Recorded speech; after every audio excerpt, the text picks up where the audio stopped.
Olá, pessoal. Nós estaremos abordando nessa videoaula a disciplina sobre processos licitatórios de projetos e execução de obras, referente à disciplina de Gestão e Tecnologia na Construção Civil. Tá? Essa disciplina será ministrada pela professora Andressa, eu sou a professora Áurea, tá? Sou engenheira civil, especialista em segurança do trabalho e ciência e tecnologia dos materiais. A frase que eu deixo como pensamento para vocês: nada é permanente exceto a mudança. A mudança é sempre constante e necessária para a nossa sobrevivência. Nós estaremos tratando, de acordo com essa disciplina sobre licitações, alguns objetivos, né? Os objetivos gerais é a introdução e os conceitos que regem os processos licitatórios de acordo com a 8666, tá? E os específicos é o conhecimento dos tipos de licitação, as legislações vigentes, qual que é a qualificação econômico-financeira, a técnica, os trâmites de participação das licitações, garantindo a vocês as condições de interpretação e participação de um processo licitatório.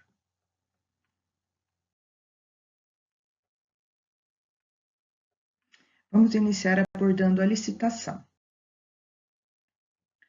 A obrigatoriedade aí da observância dos processos licitatórios, eles foram procedimentos seletivos formais, né, orientados por princípios de isonomia e vantajosidade, para obtenção tanto dos bens e serviços de particulares. Somente teve destaque com o advento da globalização, e sua utilização foi como premissa da contratação da administração pública.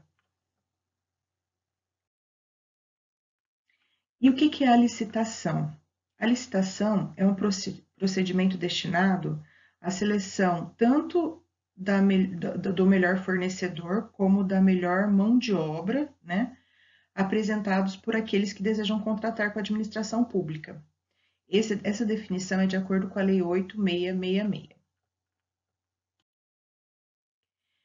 Qual que é o objetivo da licitação? É sempre escolher a melhor proposta, garantir a impessoalidade e a isonomia e o desenvolvimento nacional sustentável. Como funcionam as competências legislativas? Nós temos aqui as normas gerais que nós atribuímos como sendo as licitações e os contratos pertinentes à União, referente às leis vigentes que nós temos, como encabeçando aí a 866, que é âmbito nacional.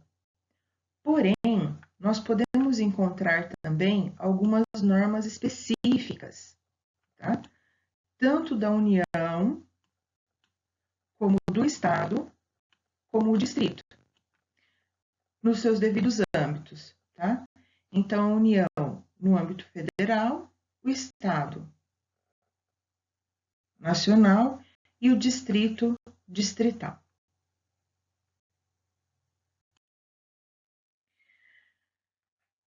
A Lei Federal, a 8666, ela ingressou no sistema jurídico como sendo a concretização dos mandamentos constitucionais quanto à matéria, veiculando as normas gerais sobre as licitações. Então, nessa lei, nós estaremos verificando tudo a respeito do processo licitatório, desde a publicação de edital, o que deve constar de uma forma clara e precisa, assim como todas as comprovações de competências, né? Tanto as competências econômicos financeiras como as técnicas também. De acordo com o primeiro artigo, parágrafo único da Lei 8666, quem são sujeitos à licitação? Nós temos a administração direta, a indireta, os fundos especiais e as demais entidades controladas. Então, nós temos a administração direta, a União, o Estado, o município e o Distrito Federal. Na administração administração indireta, nós teríamos as autarquias, fundações e entidades privadas. Nos fundos especiais, onde nós temos a impropriedade, que são os órgãos administrativos e fundações públicas. E também as demais entidades controladas direta ou indiretamente pelo poder público, no caso de cooperação. Todos estes estão sujeitos à licitação.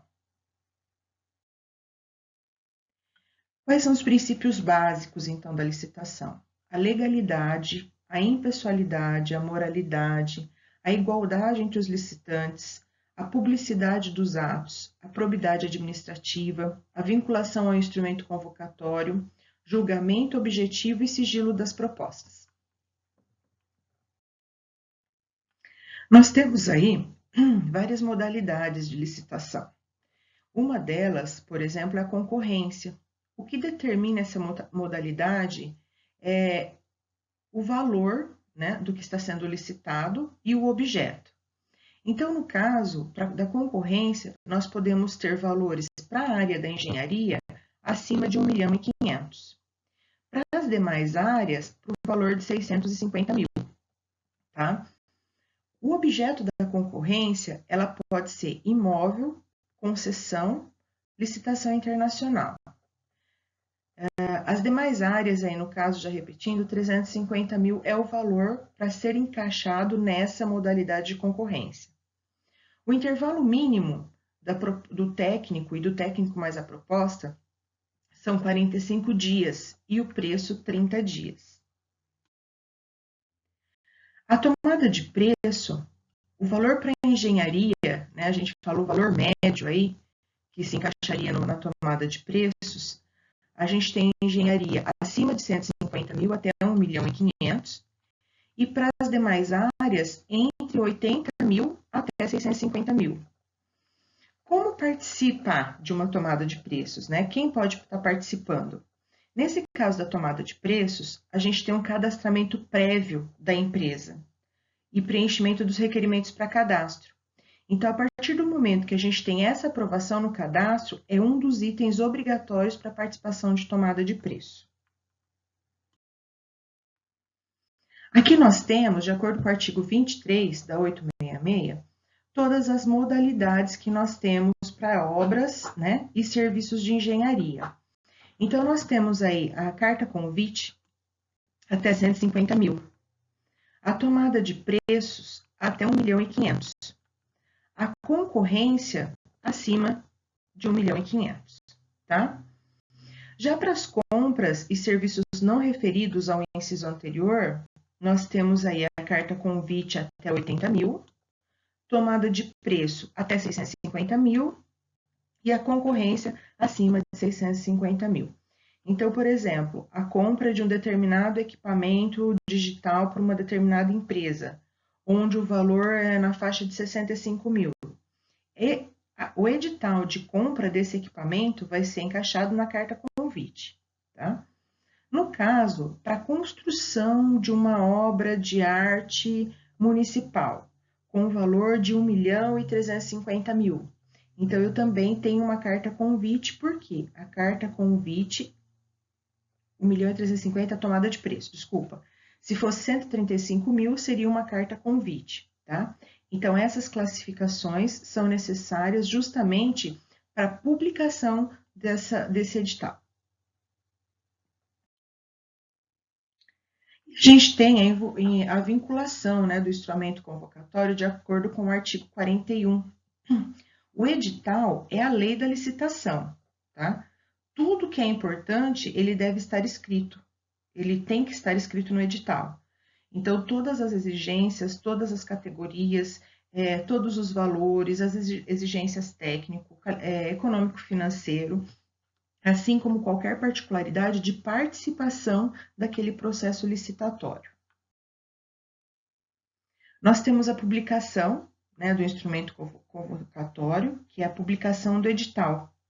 Ele é proibida a comercialização, só pode ser cobrado o custo, não pode condicionar a participação do certame à compra do edital, impugnação do instrumento convocatório, e a alteração do edital, aditamento, né? Então, publicação da mesma forma que o edital, e se constituir ou eximir obrigação, tem que abrir o prazo mínimo de intervalo para a entrega das propostas.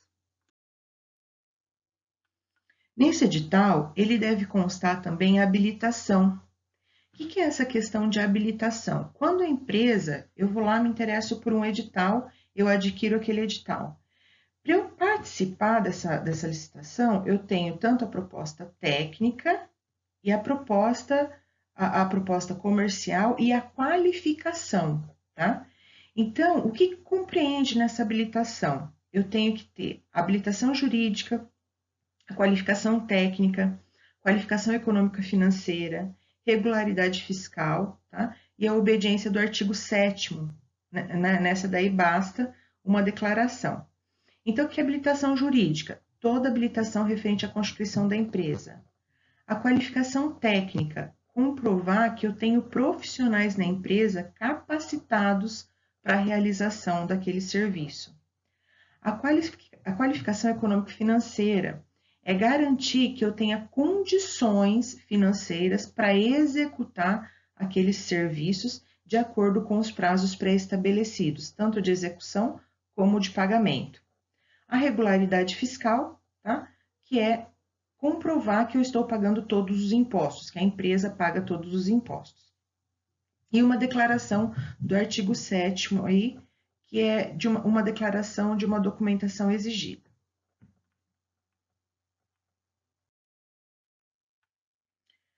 O julgamento e classificação das propostas, né? O julgamento tem que ser formado uma comissão, que ela vai levar em consideração todos os critérios objetivos que constam no edital, tá? Sendo vedada qualquer elemento sigiloso, secreto, subjetivo, que não esteja previsto no edital e que possa violar a igualdade dos participantes.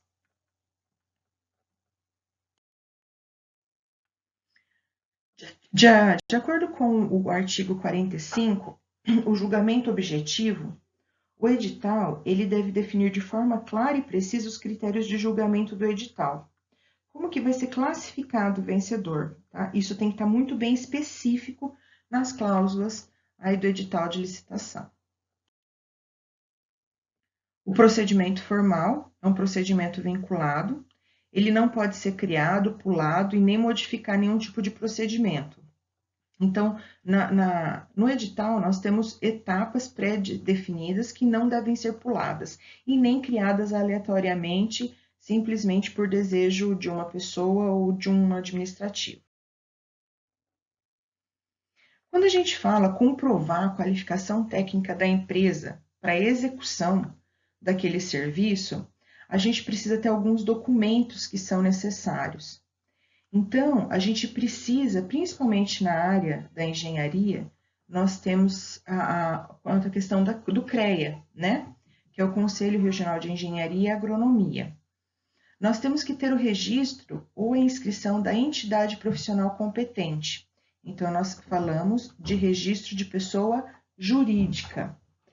Depois, nós temos a comprovação da aptidão para o desempenho de atividade pertinente e compatível àquelas características, né?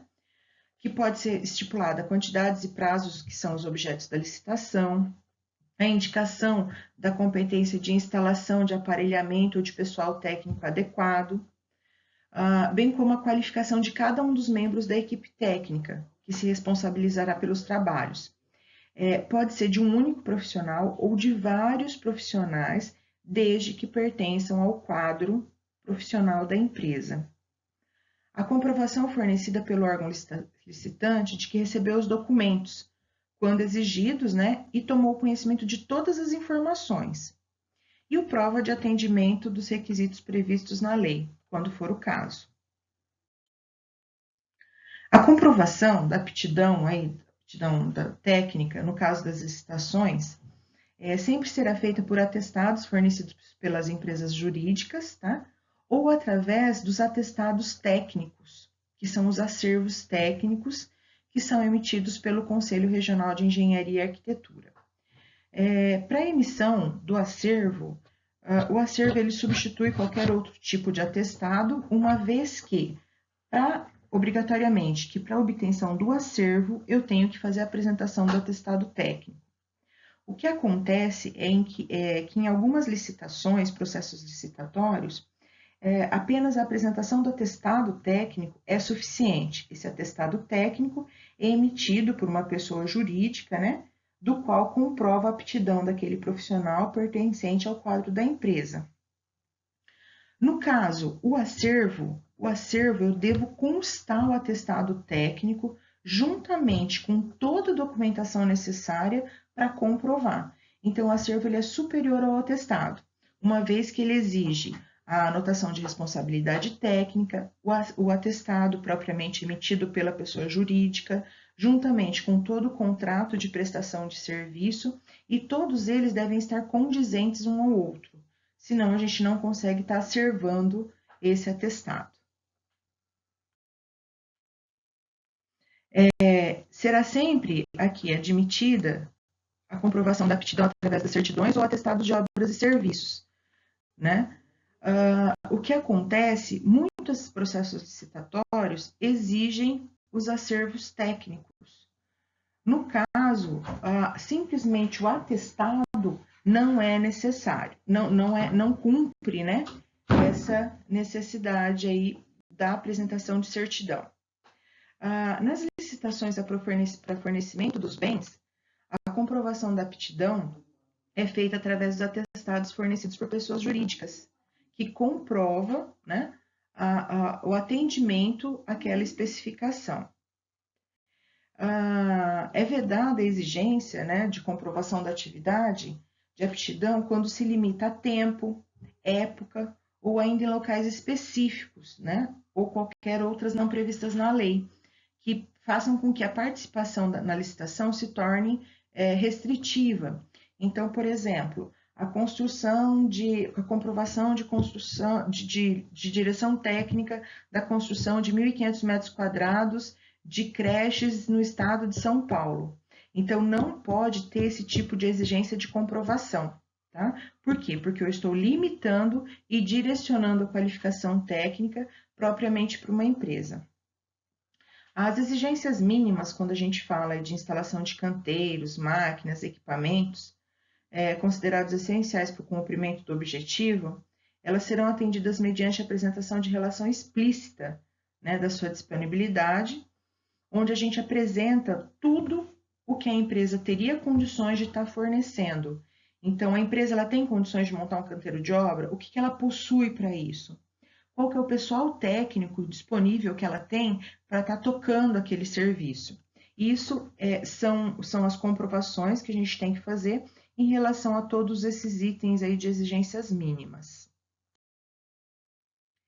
E com isso, pessoal, a gente vai realizar essa atividade complementar, onde nós estaremos elaborando duas questões aí, que serão duas atividades. Foi disponibilizado um link para o edital do Tribunal de Contas da União. Esse edital, ele está de acordo com a 8666, onde vocês estarão analisando esse edital e identificando o objeto do mesmo, as exigências relativas à qualificação econômico-financeira e à qualificação técnica. Todos esses itens atendem a 8666, porém a gente precisa identificar essas exigências, essas qualificações, de acordo com esse edital. Essa é a primeira questão, tá? A segunda questão, vocês estarão pesquisando os tipos de licitações disponíveis na mídia digital, na internet, tá? Classificando-os quanto à sua modalidade, justificando. Então, a gente pegou uma determinada um edital, a gente vai comprovar qual é essa modalidade, né? Carta convite, concorrência, e de acordo com o quê? De acordo com os valores que as mesmas são enquadradas, tá? Então, com isso, pessoal, a gente fecha a atividade complementar avaliativa. Eu agradeço a compreensão de todos e a participação. Muito obrigada.